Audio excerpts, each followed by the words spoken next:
E aí, pecuarista, tudo certo? O Agro Brasil inventou o registro de negócios para resolver um problema seu. Lembra quando as cotações da arroba eram distantes da realidade, você ficava perdido, sem saber o real valor de venda? Isso é passado. Com o Agro Brasil, todos registram seus negócios e você tem o valor verdadeiro da arroba em sua região e na hora. Registre agora e participe da formação do preço. Baixe o aplicativo e vem fazer parte da família Agro Brasil comigo. Negociou, registrou.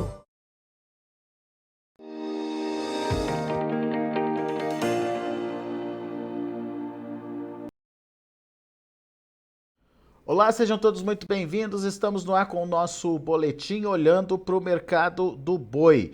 Desde que a China anunciou a retomada das compras do Brasil, os frigoríficos vêm se animando e vêm aumentando as operações nas unidades pelo Brasil afora, principalmente aqueles autorizados a exportar para a China, têm brigado aí por animais. E isso tem feito o preço, principalmente do boi China, se destacar nos últimos dias. A gente vai conversar agora com o Douglas Coelho, sócio lá da Radar Investimentos. Meu amigo está de olho no que está acontecendo com o mercado.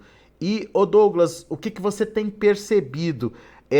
Existe aí uma aceleração, um aumento das operações nos frigoríficos que estão dando suporte para uma mudança de patamar de preços, Douglas? Muito boa tarde, Alexander. Muito boa tarde a todos os amigos Notícias Agrícolas. É sempre um prazer falar com vocês. Exatamente. Até dando dois exemplos, uma planta que a gente via aqui em São Paulo que abatia ao redor de 600 cabeças por dia, depois da retomada para a China, voltou a abater 750 cabeças dia. Outra planta ali no centro-oeste do país que abatia 1.400 cabeças por dia, voltou a bater 1.750 cabeças por dia. Então sim, a volta da China traz algum fôlego para a indústria tentar aumentar a alocação de cabeças por dia, né? Isso, consequentemente, também tem reflexo nos preços. Os preços de balcão têm subido para o boi China, principalmente, mas isso puxa a régua para cima para o boi comum que é negociado aqui no mercado doméstico. Quais são as referências hoje, Douglas? Hoje, para o animal do mercado interno, o preço de balcão, que é aquela primeira tentativa que a indústria tenta negociar, está ao redor de 320, e para o boi China está ao redor de 330, embora a gente já tenha visto, sim, tentativas de compra acima desses 330, tanto ontem quanto hoje. Você acha que tem fôlego, então, para mudar de patamar aí? Sim, é possível que sim, porque a gente vê, além da indústria tentando aumentar os abates, a gente vê preços da carne no atacado em alta e também uma exportação que deve performar melhor em dezembro em relação a novembro de 2021. Então, os fundamentos apontam que há firmeza, sim, nessa reta final de 2021. Desculpe. Havia uma dúvida, Douglas, sobre a retomada, né, dessa compra da China. Se no primeiro momento seria mais tímido em função dos estoques já atendendo aí a demanda deles, ou se haveria sim uma necessidade de início de abate para atender os chineses. O que você está vendo no mercado? Tem uma certa correria aí por animais padrão China, não? Sim, foi de bate-pronto. O comunicado trouxe a notícia que a carne produzida durante o período fechado de animais até 30 meses poderia ir para aquele país. E é claro também que os animais de até 30 meses que estão prontos, sendo produzidos para cá, têm um apelo maior para ser vendido para a China, né? Então, a gente vê sim o mercado puxando, dando uma guinada em relação a isso aí. E outro ponto, né, é um fator talvez até mais psicológico do que um fator mercadológico. O pecuarista, em setembro e outubro, quando a China estava fechada, ele sofreu bastante com as ofertas de compra ao redor de 255, de 260, de 265, e isso marcou bastante ele, né? A produção não é rápido que nem o frango, 40 dias, 38 dias. Então, aquele que teve a oportunidade de segurar, ele tem essa sensibilidade, que ele passou esse período difícil, ele tenta negociar com preços maiores, né? Na queda de braço ele resistiu e agora ele está tentando forçar alguns preços maiores aí. E quando a indústria tenta aumentar essa alocação de cabeças por dia, aumentando as operações, pode haver algum buraco ou outro para cumprir, né? Se ela estava cumprindo uma escala aí do dia 5 de janeiro, aumentando a operação, pode abrir uma vaga aí dia 27, dia 28, dia 29, e nesse sentido pode destravar negócios de valores maiores. Mas as escalas estão evoluindo, Douglas? Não, elas estão decrescendo, elas estão recuando. Quando a gente olha dia 13, 14 de dezembro, dia 9 de dezembro, a gente tinha aí 5,7, 5,6, 5,5 dias úteis de escala. Ontem a nossa referência da média das escalas aqui em São Paulo já estava em 4,3 e hoje ela foi para 3,95. Então o que a gente está vendo é uma redução das escalas e não um incremento. Muito bem. Agora, com relação às exportações, você acha que no balanço de dezembro, aquele balanço tradicional que o SESEX faz, a gente já vai ver China demandando ou volume aumentando de embarques então, Douglas? Sim, a gente pode ter um aumento de volume como um todo, né? Não só para a China, mas a China tem uma participação até relevante nisso. Quando a gente compara com novembro de 2021, na proporção aí de 20, 25% contra o volume de novembro, né? Que foi ao redor de 81, 82 mil toneladas.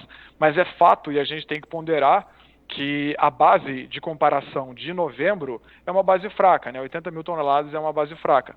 Então, China deve performar um pouco melhor em dezembro, né? A gente deve exportar ao redor de 100, 105 mil toneladas, mas ainda é uma demanda tímida.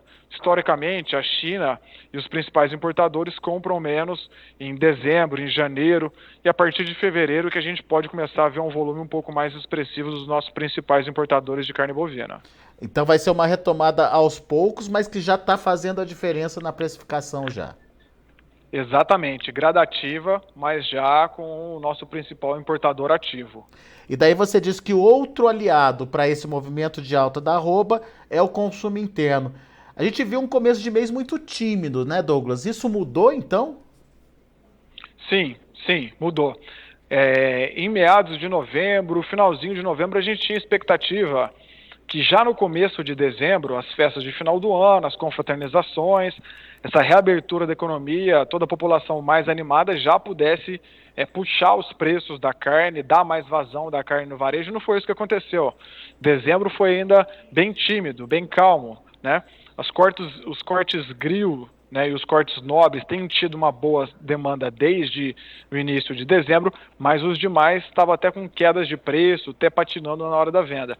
E no final da semana passada, em meados da semana passada para hoje, a gente já viu uma sinalização melhor.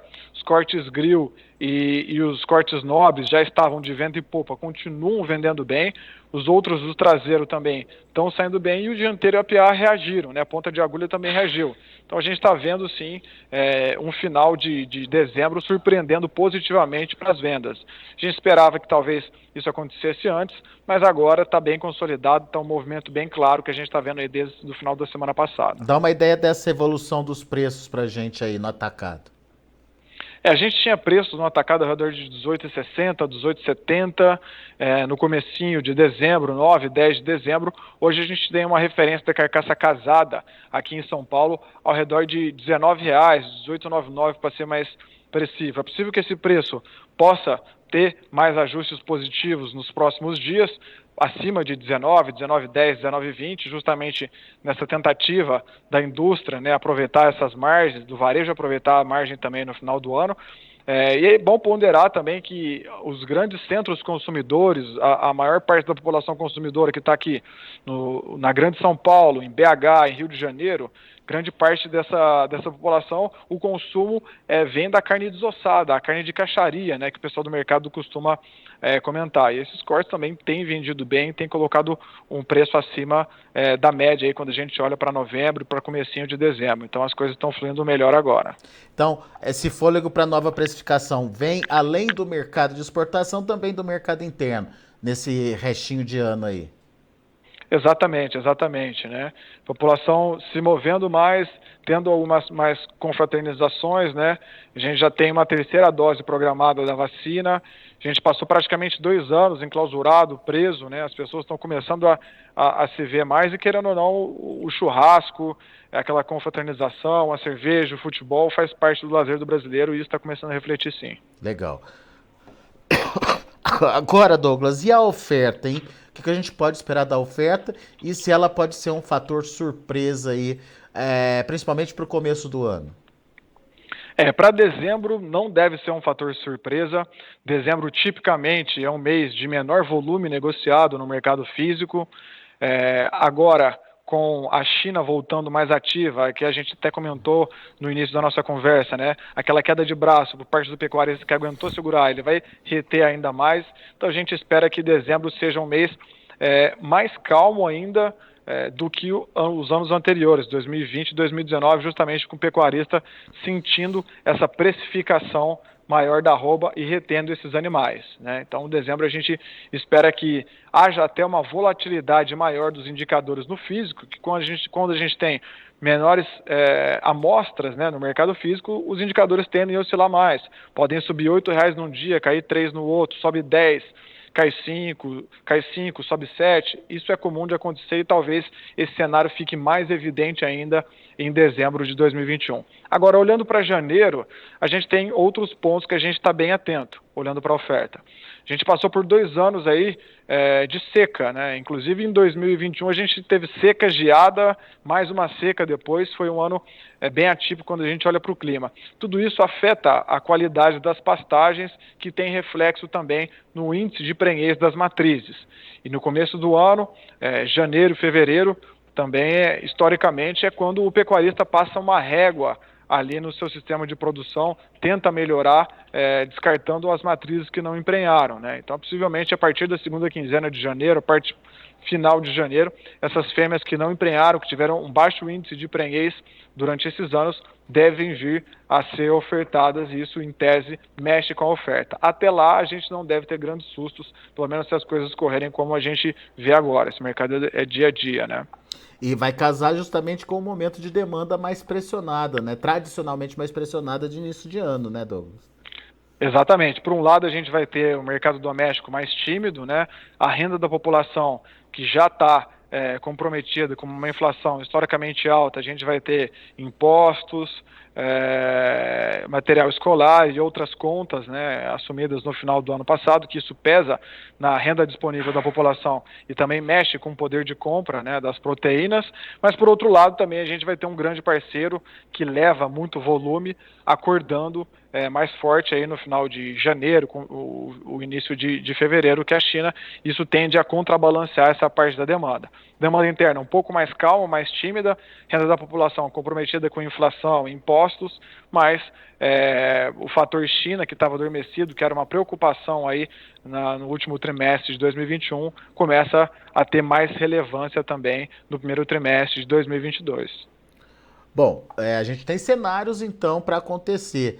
Tá na hora de fazer algum tipo de proteção? É hora de antecipar alguma venda, enfim, fazer alguma proteção em cima disso, Douglas? Eu acho que a grande lição de 2021 é que o mercado oscila, né, e a gente não pode deixar essa oscilação atrapalhar a nossa atividade, atrapalhar o nosso racional que a gente tem de projeção para a atividade, porque muitas vezes essa atividade é que move a família, que move a empresa, enfim, a gente tem que ter um norte bem definido. Então a gente tinha um céu de brigadeiro, o boi outubro eu lembro que chegou a bater 330, 340, e com um simples fato de 2 casos atípicos, que a OIE já havia dado como certo, já estava o risco zero para o Brasil, aconteceu o que aconteceu, que todo mundo viu, né? A gente viu as ofertas de compra despencarem para 260, 255 em São Paulo.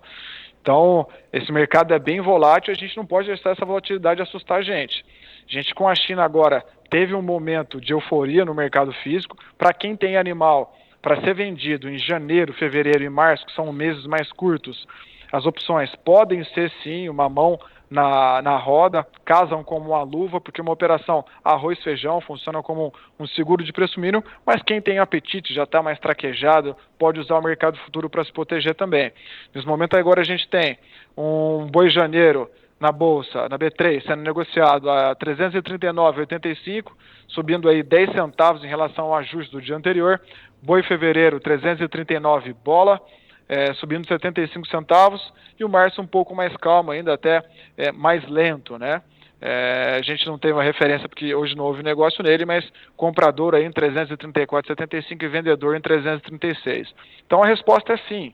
Para quem tem animal a ser vendido nos próximos meses, aproveitar uma janela de alta agora, como a gente tem, é um bom cenário para começar o ano bem protegido, bem estruturado, porque por mais que a gente fique dia a dia no mercado, conversa com muito a gente troca muita informação entre a gente.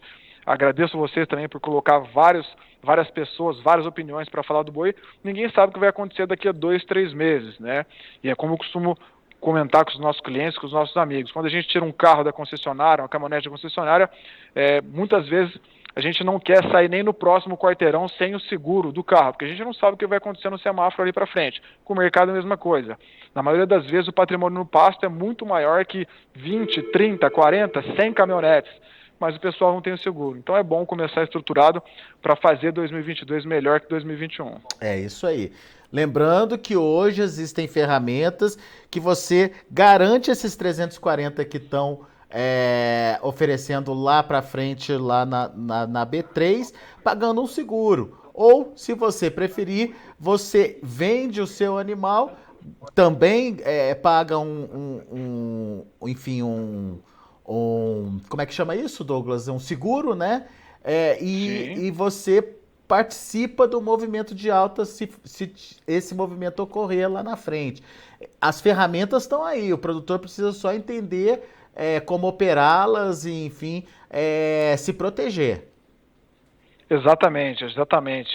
A gente está aqui para isso, né? Nossa função é orientar, deixar mais claro e detalhado possível antes de dar qualquer passo, entender primeiramente qual que é a situação do pecuarista, qual que é o apetite dele a risco, quantas arrobas ele deve proteger.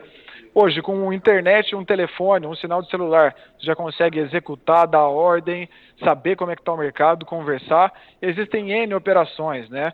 Para proteger, principalmente para a rede, né? Vender mercado futuro, comprar um seguro de preço mínimo, fazer um termo na indústria e comprar uma call com a corretora, né, para tentar aproveitar um possível movimento de alta. Tudo isso é bem tranquilo. São exemplos, um dos exemplos que a gente dá aqui para poder se proteger, para poder ficar um pouco mais tranquilo, né? Para o pecuarista fazer o que ele sabe de melhor, que é produzir e terceirizar o risco para o mercado. Já há tanto outros riscos, né? Risco de mortalidade, nutricional. Vamos deixar esse risco de mercado para o mercado mesmo, terceirizar isso, né? E colocar a cabeça no travesseiro mais tranquila.